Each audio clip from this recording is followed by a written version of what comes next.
Si vous regardez cette vidéo, c'est probablement que vous êtes arraché les cheveux car votre ordinateur s'est mis à fonctionner au ralenti. Ou pire encore, il a carrément bloqué. Votre ordinateur est trop faible pour ce que vous lui demandez de faire et vous remarquez que vous perdez du temps et de la patience. Mais ne vous en prenez pas à votre ordinateur car ce n'est pas lui le vrai responsable. Le vrai responsable, c'est vous. Vous n'avez tout simplement pas choisi le bon matériel pour faire du bon travail dans de bonnes conditions.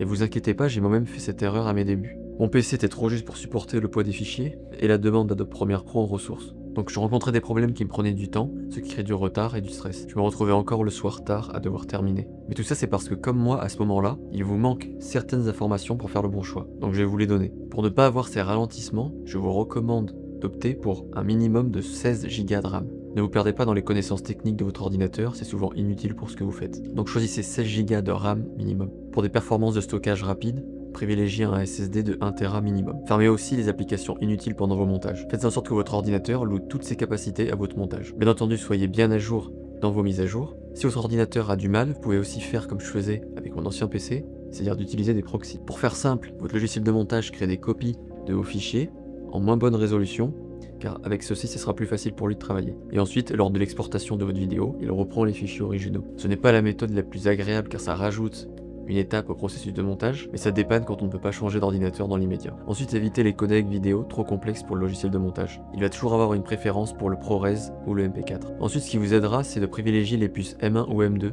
pour ceux qui sont sur Mac ou qui souhaitent aller sur Mac. Et pour ceux sur PC, choisissez un modèle avec une bonne carte graphique. Nvidia en fait de très bonnes. Je n'en ai pas une en particulier à vous recommander car je n'utilise pas de PC. Et je vous recommande ce que je possède, c'est-à-dire la puce M1 ou M2 de chez Apple. Donc maintenant, faites bien le bon choix. Un ordinateur puissant, c'est moins de galères, moins de stress et plus de fluidité dans votre montage. Ne vous demandez pas combien ça coûte, mais plutôt combien ça me fait perdre si je prends un truc pas adapté. Maintenant, si vous souhaitez en savoir davantage sur le montage vidéo, vous pouvez regarder les autres vidéos de cette chaîne YouTube, ou alors, vous pouvez aller en description, vous allez accéder aux 7 conseils des plus grands monteurs de films.